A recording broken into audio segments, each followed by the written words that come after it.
मैं बताने जा रहा हूं आपको, एक तरफ एल आर सर्किट, दूसरी तरफ सी आर सर्किट। समझना, पहले कहानियां समझो।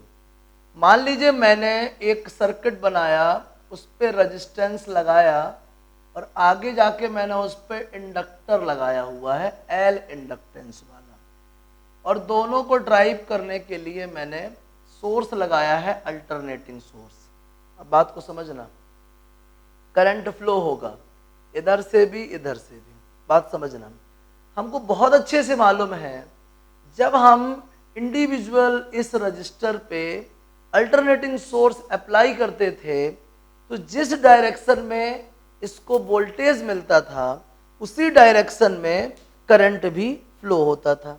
समझिए बात को, जिस डायरेक्शन में इसको वोल्टेज मिलता था सेम उसी डायरेक्शन में करंट भी फ्लो होता था। मतलब जो वी आर की डायरेक्शन थी उसी डायरेक्शन में आई है। मैं अभी डायरेक्शन कर रहा हूँ, घबराना मत, क्यों बोल रहा हूँ ऐसा, ठीक है, समझिएगा। इंडक्टर की बात करते हैं। जब हमने किसी अल्टरनेटिंग सप्लाई को इंडक्टर तक पहुंचाया तो जो इंडक्टर के थ्रू फ्लो होने वाला करंट था वो सप्लाई के π/2 पीछे था। सही जा रहा हूं ना मैं? सप्लाई से π/2 क्या था? पीछे था। मतलब वोल्टेज आगे आगे जा रहा था और करंट पीछे पीछे जा रहा था। इत्तेफाक से ये सीरीज कॉम्बिनेशन है तो दोनों में वही वाला करंट जाएगा, जो वी आर से जाएगा वही वी एल से जाएगा। फाइनली वी एल मतलब वोल्टेज थ्रू द इंडक्टर आगे हो जाएगा और वोल्टेज थ्रू द रजिस्टर तो पीछे रह भी करेगा क्योंकि वो करंट की डायरेक्शन में रहेगा। और करंट जो है इंडक्टर के थ्रू वो इंडक्टर के वोल्टेज से π/2 पीछे रह जाएगा। इन पूरे सिस्टम में इन दोनों के सीरीज कॉम्बिनेशन में जो इक्विवेलेंट ईएमएफ आएगा, जो इक्विवेलेंट ईएमएफ आएगा अगर वो करंट के साथ फाई एंगल बनाता है तो समझ लेंगे जो भी है, ठीक है ना, समझिएगा। अब आती है बात, हम भेज रहे हैं अल्टरनेटिंग सोर्स से supply, alternating current, alternating voltage sinusoidal periodic function है और इनको अपन काउंट करते हैं एक्सियल वेक्टर में। कहाँ काउंट करते हैं? एक्सियल वेक्टर में। इस वजह से जो नेट ईएमएफ इसका है इसको हम क्या बोलेंगे? ई, और जो इन दोनों का है तो इसको बोल देंगे वी आर, है ना, सोर्स ड्राइवन वोल्टेज, और इसको बोल देंगे अपन क्या? V L, source driven voltage, ठीक है ना। असल में ईएमएफ स्केलर होता है लेकिन अल्टरनेटिंग सोर्स से ड्राइवन है इसलिए ये क्या होगा? वेक्टर होगा। अब दूसरी चीज हमको ये अच्छे से मालूम है कि जैसे मान लीजिए इन दोनों में इक्वल अमाउंट का करंट है, सेम करंट है। बात को समझना आप, मान लीजिए वो जो करंट है वो यहां से कुछ ना कुछ एंगल बनाते हुए है आई, इसी डायरेक्शन में आपको वी आर देखने को मिलेगा, है ना। रजिस्टर के अक्रॉस जो वोल्टेज है वो उसी डायरेक्शन में होगा जिस डायरेक्शन में करंट होगा और इसका करंट भी इसी डायरेक्शन में होगा, लेकिन इसका जो वोल्टेज है अपने करंट से π/2 आगे रहेगा। इसका जो वोल्टेज है अपने करंट से π/2 आगे रहेगा। करंट पीछे हो जाता है और वोल्टेज आगे रहता है। समझिएगा बात को। इंडक्टर में याद है ना, आप वो डिजाइन में मत जाना कि वहां पे अपन ने जब प्योर इंडक्टर लिया था तो यहाँ भी लिया था और यहाँ कुछ आई लिया था। उसका इतना ही मीनिंग है कि वो इंडक्टर के एंड्स पे जो पोटेंशियल डेवलप होगा उससे π/2 पीछे रहता है करंट, तो अभी भी π/2 पीछे है। बात को समझिएगा। मान लीजिए मैंने बोला net E is equal to V R plus क्या? V L. V R plus क्या? V L. तो बाई द वेक्टर हम अच्छे से जानते हैं, हम देख भी रहे हैं कि वी आर और वी एल दोनों वेक्टर एक दूसरे पे परपेंडिकुलर हैं। जब दो वेक्टर एक दूसरे पे परपेंडिकुलर रहते हैं तो जो रिजल्टेंट का मैग्नीट्यूड है वो आता है √ पहले के मैग्नीट्यूड का स्क्वायर प्लस दूसरे के मैग्नीट्यूड का स्क्वायर। बहुत अच्छे से पढ़ रखी है अपन ने ये चीज। तो E इज इक्वल्स टू आएगा √IR का स्क्वायर प्लस IXL का स्क्वायर। बात को समझिएगा, दोनों से I कॉमन निकलेगा तो E बराबर I √R² plus XL square. बात को आगे समझेंगे अगर तो I इज इक्वल्स टू, अब E को हम जानते हैं, E को हम क्या लिख सकते हैं?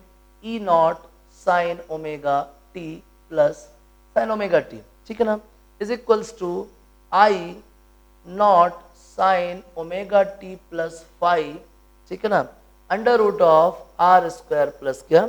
एक्सएल स्क्वायर, ठीक है, आर स्क्वायर प्लस क्या एक्सएल स्क्वायर। ट्रांसपोज कर देते हैं अपन तो क्या देखने को मिलेगा, E naught sine omega T upon under root of R square plus XL square equal I naught sine omega T plus क्या five, sine omega T plus क्या प्लस 5 माइनस 5 जो भी करके, करंट अगर इफेक्टिव उससे डाउन जा रहा है तो, ठीक है ना, -5 ले लीजिए, ठीक है, ओमेगा टी -5। आगे समझिएगा, तो आप देख रहे हैं यहाँ पे आई नॉट है और यहाँ पे E naught upon, as I naught is equals to E naught upon under root of R square plus XL square. इससे साफ जाहिर होता है कि maximum current maximum voltage upon क्या होगा, ये मैक्सिमम ऑफरिंग रेजिस्टेंस या मैक्सिमम ऑफरिंग ऑपोजिशन। मतलब इसको मैं क्या बोल सकता हूं, इसको मैं बोल सकता हूं एक्स एल आर, क्या बोल सकता हूं एक्स एल आर। कितना होता बताइए, under root of R square plus XL square, R square plus XL square. आ गया समझ में, क्या आ गया, R square plus XL square. दूसरी चीज, ये जो रिजल्टिंग ईएमएफ है, जो रिजल्टिंग ईएमएफ है ये क्या है, ये आपकी मान लीजिए एक्स एक्सिस से ओमेगा टी बनाता है। रिजल्टिंग ईएमएफ जो है वो एक्स एक्सिस से क्या बनाता है, ओमेगा टी।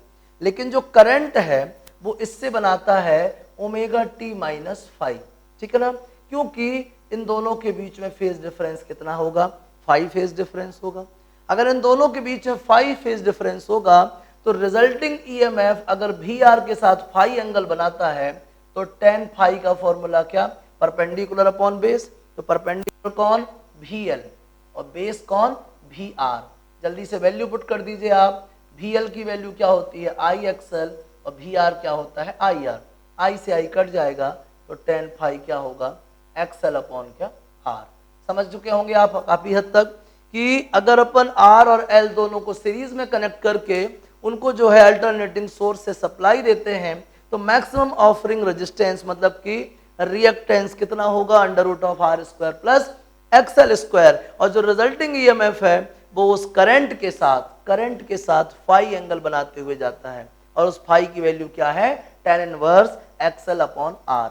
समझ में आ गया, बताइए कुछ मुश्किल लग रही है आपको, बोलिए, ऐसा कोई लाइन, हाँ बोलिए,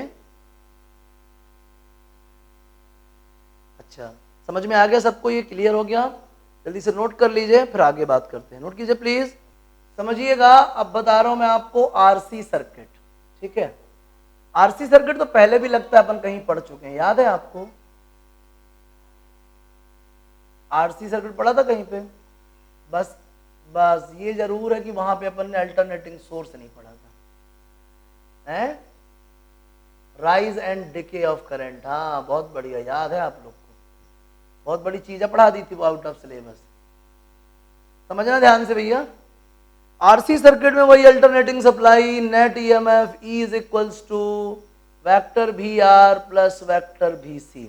तो आपको पता है अच्छे से, समझना बात को, हम बता चुके हैं कि जो करंट है वो कैपेसिटर के जो वोल्टेज है, कैपेसिटर के वोल्टेज से क्या रहता है, पाई बाई 2 रहता है। जैसे मान लीजिए करंट जा रहा है, ठीक है ना, और ये क्या है, इसका वोल्टेज है, ठीक है ना, ये जो ईएमएफ है, ईएमएफ रिजल्टिंग ईएमएफ जो आएगा ये इसके साथ ओमेगा टी बनाता है और करंट जो है इसके साथ फाई बनाता है और फाइनली मतलब वी आर बोल दें इसको, जिस डायरेक्शन में वी आर उसी डायरेक्शन में करंट, हालांकि दोनों में सेम करंट रहेगा तो इसका वाला करंट भी यही है, ये क्या है VC है, पाई बाई 2 प्लस में रहता ना, तो ये पाई बाई 2 आगे रहता करंट और VC क्या रहता है, पीछे रहता है, ठीक है, तो इनके बीच में कितना एंगल है टोटल, ओमेगा टी प्लस क्या फाई। समझिएगा ध्यान से, ये रिजल्टिंग ईएमएफ है, रिजल्टिंग ईएमएफ जो कि आई के साथ फाई बनाता है, आई के साथ क्या बनाता है, फाई बनाता है। किस डायरेक्शन में बनाता है बताओ, आई के साथ फाई बनाता है क्लॉकवाइज में, वहां समझ लेंगे जब पहुंचेंगे तो, ध्यान दीजिएगा। क्या बता रहे थे अपन, equal to V R plus V C. हम देख रहे हैं कि वी आर और वी सी के बीच में 90 डिग्री है, जब दो वेक्टर्स के बीच में 90 डिग्री का एंगल रहता है तो रिजल्टेंट क्या होता है, under root of V R square plus V C square, सही जा रहा हूं मैं, equal to under root of I R square plus I X C square, ठीक है, आई कॉमन ले लीजिए, under root of R square plus X C square. ठीक है, समझिएगा। ई मतलब क्या, E naught sine omega T, और आप क्या देख रहे हैं, करंट क्या होगा, I naught sine omega T plus क्या, फाइव। ठीक है, और अपॉन में उसको भेज दो अंडर रूट ऑफ क्या, R square plus X C square. ठीक है, आई बचा के बाकी ट्रांसपोज कर दिया। As I naught is equals to E naught upon under root of R square plus X C square. Maximum current is equals to maximum voltage upon something, मतलब ये something definitely क्या है, x R C है या C R है। कितना है बताइए, under root of R square plus X C square. एक और चीज दिख रही है कि जो रिजल्टिंग ईएमएफ है ये करंट के साथ अगर फाई एंगल बनाता है, वो भी कैसा, क्लॉकवाइज डायरेक्शन में। कहाँ बनाता है, क्लॉकवाइज डायरेक्शन में। तो आप देख सकते हैं क्या आएगा, tan phi is equals to tan of minus phi is equals to क्या मिलेगा बताइए आपको, VC अपॉन क्या, VR। ठीक है, तो minus tan phi is equals to क्या मिलेगा बताइए, VC अपॉन VR। तो VC की वैल्यू आई एक्स सी और VR क्या, IR। आई से आई कट जाएगा, क्या देखने को मिलेगा बताइए आपको, tan phi is equals to minus X C upon क्या, R। समझते रहिएगा ध्यान से। तो कितना एंगल बनता है, फाई एंगल बनाता है। कौन बनाता है, रिजल्टिंग ईएमएफ करंट के साथ क्लॉकवाइज डायरेक्शन में। ठीक है ना, तो इससे आप क्या निकाल सकते हो, फेज एंगल निकाल सकते हो। और कितना रिएक्टेंस ऑफर करता है, under root of R square plus X C square. बताइए क्या समझ में नहीं आया आपको, कुछ मुश्किल लग रही है, बोलिए, बन जाएगा, क्लियर हो गया। छाप लीजिए स्पीड से आरसी सर्किट, जो डाउट हो तो बोलिएगा, छापिए प्लीज। काफी इंटरेस्टिंग बातें हैं ये। सबसे पहले नोटिस करिए आप, हाँ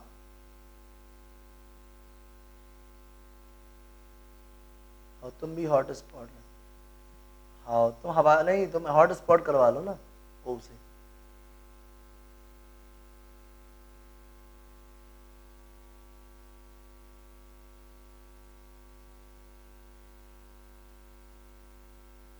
समझिएगा बात को। ये मान लीजिए वो करंट है जो सर्किट के थ्रू फ्लो हो रहा है, ठीक है ना, जो कि पक्की बात है, करंट वही होता है जिस तरफ VR होता है। ये अपन पढ़ते आ रहे हैं 3-4 डेरिवेशन से, ठीक है, समझिएगा। लेकिन ये जो करंट है, ये करंट L से भी फ्लो हो रहा होगा और C से भी, तो ये हमेशा L से परपेंडिकुलर पीछे रहता है और C से परपेंडिकुलर आगे रहता है।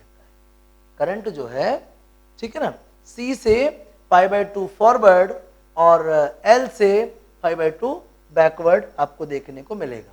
समझिएगा बात को। इस तरफ VL खींच रहा है, इस तरफ VC खींच रहा है और इस तरफ VR खींच रहा है। ये आपके सामने ओरिएंटेशन है। मैं डायग्राम भी बना दूं ताकि आपको सहूलियत रहेगी। ये रेजिस्टेंस है, ये इंडक्टर है और ये कैपेसिटर है, और ये तीनों सप्लाई कहाँ से पा रहे हैं, अल्टरनेटिंग सोर्स। बात को समझिएगा। आपको मालूम है ये रिजल्टिंग करंट इस डायरेक्शन में फ्लो हो रहा है और VR भी इस डायरेक्शन में होगा ऑब्वियसली, तो VL और VC से ये हालात बनेंगे। आप अच्छे से देख रहे हैं, VL अपनी तरफ खींच रहा है, VC अपनी तरफ खींच रहा है और VR की डायरेक्शन है। तो आप बताइए जो रिजल्टिंग EMF है उसके लिए आप किस पर्टिकुलर डायरेक्शन पे जाएंगे। आपने वेक्टर का एडिशन देखा, सब कुछ देखा है ना, वेक्टर का रिजल्टेंट वेक्टर निकालना जाना, लेकिन 3-3 वेक्टर से रिजल्टेंट वेक्टर निकालना मेरे ख्याल से नहीं जाना आपने। बताइए, समझ रहे हैं आप इसको? देखिएगा, यहां VL कह रहा है मेरे तरफ, VC कह रहा है मेरे तरफ।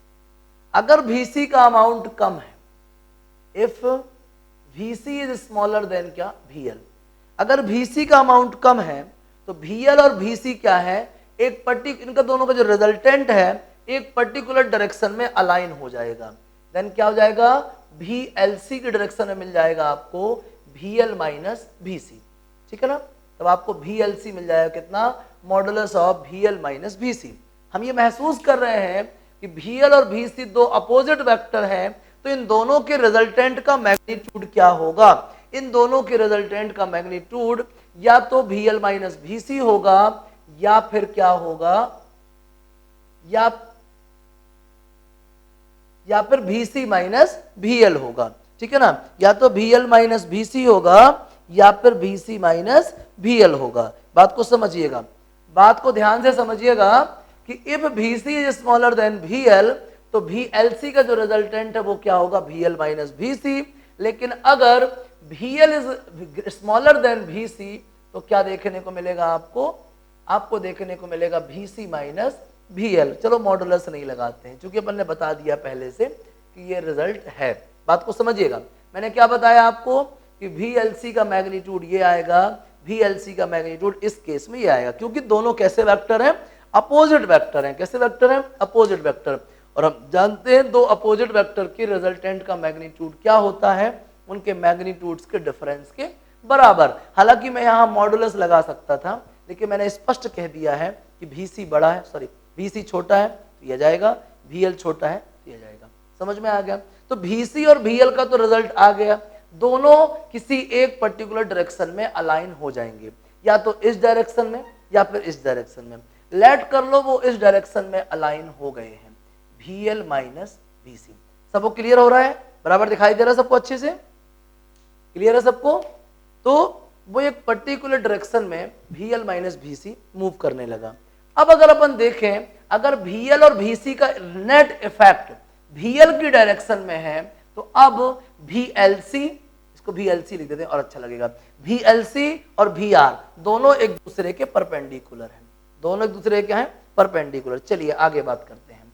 मैं क्या कह रहा था, मैं कह रहा था कि अगर नेट EMF E है, नेट EMF E है तो वो नेट EMF E किसके बराबर होगा, इंडक्टर, रजिस्टर और कैपेसिटर के एंड्स पे डेवलप्ड पोटेंशियल्स के वेक्टर सम के बराबर होगा। इन तीनों के पोटेंशियल्स के वेक्टर सम के बराबर होगा। फिर इसका रिजल्टेंट क्या होगा, इसका रिजल्टेंट होगा अंडर रूट ऑफ VLC का स्क्वायर प्लस VR का स्क्वायर, क्योंकि अब तीन वेक्टर नहीं बचे, अब दो ही बचे हैं, क्योंकि VL और VC ने एक दूसरे की साइड में अलाइन कर लिया है। या तो VL माइनस VC इस तरफ चला गया या फिर VC माइनस VL इस तरफ चला गया। तो अब दो VL और VC दो अलग अलग क्वांटिटी नहीं है यहाँ पे, या तो VLC है या फिर VCL है। VC की डायरेक्शन में VCL बोलेंगे और VL की डायरेक्शन में क्या बोल देंगे, VLC बोल देंगे। क्या बोल देंगे, VLC, ठीक है ना। तो अब हम क्या देख रहे हैं कि VR और VLC दोनों क्या है, एक दूसरे के परपेंडिकुलर। तो अंडर रूट ऑफ क्या आएगा बताइए, VR square plus VLC square, VR square plus क्या, VLC स्क्वायर। आगे समझिएगा, हम जहां तक जानते हैं VR तो हो गया आपका IR, और जो VLC है वो क्या हो जाएगा, I XL minus XC whole square, ठीक है ना। क्योंकि VL माइनस VC होना है, VL क्या है IXL, VC क्या है IXC, I कॉमन निकाल लीजिए, अंदर क्या बचेगा XL माइनस XC। चलिए E को लिखिए, आप क्या लिखेंगे, E not sine omega T, ठीक है ना। ये जो नेट इफेक्ट E है, नेट इफेक्ट E है, ये एक्स एक्सिस से कितना एंगल बना रहा है, ओमेगा टी। समझिएगा बात को, I कॉमन निकाल लीजिए, under root of R square plus XL minus XC का होल स्क्वायर। आगे समझिएगा, XL माइनस XC का होल स्क्वायर। I को भी अपने टर्म्स में एक्सप्रेस कर दीजिए, E not sine omega T, I not.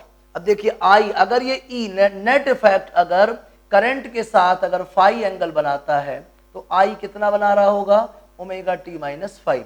I कितना बना रहा होगा, ओमेगा टी माइनस फाइव। आगे समझिएगा, और साथ में क्या है, under root of R square plus XL minus XC whole square. इसको नीचे भेज दो, E naught upon under root of R square plus XL minus XC whole square sine omega T बराबर I naught sine omega T minus five. अब देखिएगा, इसका मतलब है I naught is equals to E naught upon under root of R square plus XL minus XC whole square. तो maximum offering resistance मतलब कि impedance होगा under root of R square plus XL minus XC का whole square. और ये कितना angle बना रहा है रिजल्टिंग EMF I के साथ, फाई एंगल बना रहा है। एंड अगर फाई बना रहा है तो टेन फाई, टेन फाई का फॉर्मूला परपेंडिकुलर अपॉन बेस, तो परपेंडिकुलर क्या है, VL माइनस VC, परपेंडिकुलर क्या है VL माइनस BC और बेस क्या है VR। आई निकाले खत्म कर दो, आई निकाले खत्म कर दो, क्या बचेगा XL माइनस XC अपॉन क्या R। तो ये आ गया, आप इससे फाई एंगल निकाल सकते हैं और वो हो गया आपका इम्पीडेंस। तो ना तो रिजल्टिंग ईएमएफ जो है वो करंट के साथ कितना एंगल बनाता है, फाई एंगल बनाता है, जो कि आप यहाँ से फाइंड कर सकते हैं। और बाकी इम्पीडेंस मालूम चल गया आपको under root of R square plus XL minus XC whole square, जहां बाद में आप XL की जगह पे ओमेगा L और XC की जगह पे 1 अपॉन ओमेगा C यूज कर सकते हैं। ये है आपका टॉपिक सीरीज LCR, मैं लिख नहीं पाता बार बार, सीरीज LCR, ठीक है ना, LCR सर्किट, जहां पे हम इंडक्टर, कैपेसिटर और रजिस्टर तीनों को सीरीज में कंबाइन करते हैं ताकि हम क्या कर सकें, उसको यूजफुल तरीके से मैक्सिमम करंट सर्किट के थ्रू फ्लो करा सकें, मैक्सिमम करंट क्या कर सकें, फाइंड कर सकें, ऑब्टेन कर सकें। आया समझ में? जल्दी से नोट करिए, जो भी डाउट हो मेरे को पूछिए, नोट कीजिए प्लीज, करना चाहिए। समझिए रेजोनेंस वर्ड का मतलब क्या है। एक्चुअल में होता क्या है कि जब कोई चीज अपनी मैक्सिमम वैल्यू पे पहुंच जाती है तो उसको रेजोनेंस कंडीशन बोलते हैं। क्या बोलते हैं? रेजोनेंस कंडीशन बोलते हैं, रेजोनेंस स्टेज बोलते हैं। जिस सिचुएशन से मान लीजिए अपन बात करें करंट की, है ना, ये करंट इंक्रीज हो रहा है, अपनी मैक्सिमम वैल्यू पे पहुंच गया और अब ये क्या है, डिक्रीज होने लगा। इस कंडीशन को बोलते हैं अपन क्या, रेजोनेंस कंडीशन बोलते हैं। क्या बोलते हैं? Resonance condition. कैसे आती है समझिएगा। हमारे पास जैसे कि सीरीज LCR है, हम देखना चाहते हैं कि सीरीज LCR में जो सर्किट के थ्रू करंट ड्रॉप हुआ है वो मैक्सिमम अमाउंट का हो, ये सर्किट के थ्रू जो करंट फ्लो हो रहा है वो मैक्सिमम अमाउंट का हो। हम जानते हैं हम करंट का अमाउंट कैसे बढ़ा सकते हैं, हम करंट का अमाउंट बढ़ा सकते हैं या तो बैटरी की क्षमता बढ़ा के, और या फिर कैसे, ऑपोजिशन को रिड्यूस करके। हमें अगर अपने मार्केट को स्ट्रॉन्ग करना है, हमें अगर अपनी अर्निंग बढ़ानी है, तो हम दो तरीके से अर्निंग बढ़ा सकते हैं। या तो हम एक्स्ट्रा हार्ड वर्क करें, ओवर टाइम करें, या फिर हम अपने खर्चे कम कर लें, ठीक है ना। या तो हम अपने खर्चे कम कर लें, हमारा एक्सपेंडिचर बहुत कम हो जाए, लिमिटेड हो जाए, और या फिर हम क्या कर लें, या फिर हम अपने रिसोर्सेस को बढ़ा लें, मतलब एक्स्ट्रा हार्ड वर्क करें, एक से ज्यादा काम करें। समझ रहे हैं बात को? अगर आप अर्निंग को इंक्रीज करना चाहते हैं, आपकी मतलब कह देना चाहिए रिस्पॉन्स को मैक्सिमम बढ़ाना चाहते हैं, तो ये आप दो काम कर सकते हैं। या तो सोर्स को और पावरफुल बना दीजिए, या फिर आप उसमें बीच में आने वाले ओपोजिशंस को रिड्यूस कर दीजिए। अब ईएमएफ तो मैक्सिमम है, इसमें तो आप कोई चेंज कर नहीं पा रहे हो, तो कहां पे चेंज कर सकते हो आप?